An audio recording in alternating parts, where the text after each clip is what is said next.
দাবি আদায়ের কর্মসূচি, রাজনৈতিক নেতাদের অতিরিক্ত প্রোটোকল এবং তীব্র যানজট সব মিলিয়ে ঢাকা বিশ্ববিদ্যালয়ের বিজ্ঞান বিভাগের ভর্তি পরীক্ষার দিনে চরম ভোগান্তিতে পড়েন অসংখ্য শিক্ষার্থী। কেউ দেরিতে কেন্দ্রে পৌঁছান, আবার কেউ সঠিক সময় কেন্দ্র খুঁজে পাওয়া নিয়েই পড়েন চরম দুশ্চিন্তায়। এই পরিস্থিতি ঘিরে তৈরি হয়েছে পাল্টাপাল্টি বক্তব্যের নতুন রাজনৈতিক বিতর্ক। শনিবার বিকেলে শুরু হয় ঢাকা বিশ্ববিদ্যালয়ের বিজ্ঞান বিভাগের ভর্তি পরীক্ষা। তবে সকাল থেকেই রাজধানীর বিভিন্ন সড়কে দেখা যায় তীব্র যানজট। বিশেষ করে মিরপুর, আগারগাঁও ও শাহবাগ এলাকায় যান চলাচল কার্যত স্থবির হয়ে পড়ে। অনেক শিক্ষার্থী নির্ধারিত সময়ের আগেই বাসা থেকে বের হলেও যানজটে আটকে পড়ে নির্ধারিত সময় পরীক্ষা কেন্দ্রে পৌঁছতে ব্যর্থ হন।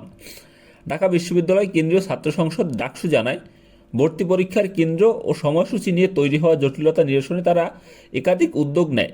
জাহাঙ্গীরনগর বিশ্ববিদ্যালয়, জগন্নাথ বিশ্ববিদ্যালয় এবং military institute of science and টেকনোলজি-এর পরীক্ষার সময়সূচির সঙ্গে ঢাবির পরীক্ষার সংঘর্ষের বিষয়টি সংশ্লিষ্ট কর্তৃপক্ষের সঙ্গে আলোচনা করে সমাধানের চেষ্টা করা হয়।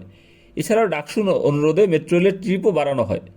ডাকসু সূত্রে আরও জানানো হয়, বিএনপির ভারপ্রাপ্ত চেয়ারম্যান তারেক রহমানের কর্মসূচিকে ঘিরে অতিরিক্ত প্রোটোকলের কারণে রাজধানীর গুরুত্বপূর্ণ সড়কগুলোতে বন্ধ রাখা হয়।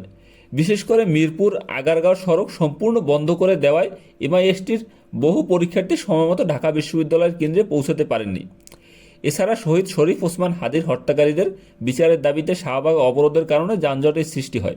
আলোচনার মাধ্যমে সেই অবরোধ তুলে নিতে ডাকসু নেতারা ভূমিকা রাখেন বলেও দাবি করা হয়। একই সঙ্গে দেরিতে পৌঁছানো পরীক্ষার্থীদের পরীক্ষায় অংশগ্রহণের সুযোগ দেওয়ার জন্য বিশ্ববিদ্যালয় প্রশাসনের কাছে অনুরোধ জানানো হয়।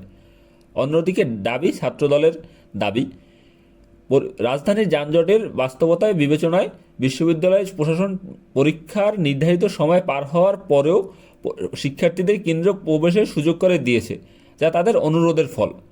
সব মিলিয়ে রাজধানীতে অতিরিক্ত প্রোটোকল, রাজনৈতিক কর্মসূচি, যানজট এবং প্রশাসনিক প্রস্তুতির ঘাটতি ঢাকা বিশ্ববিদ্যালয়ের বিজ্ঞান বিভাগের ভর্তি পরীক্ষার দিনটিকে পরিণত করেছে নতুন এক রাজনৈতিক বিতর্কের কেন্দ্রে।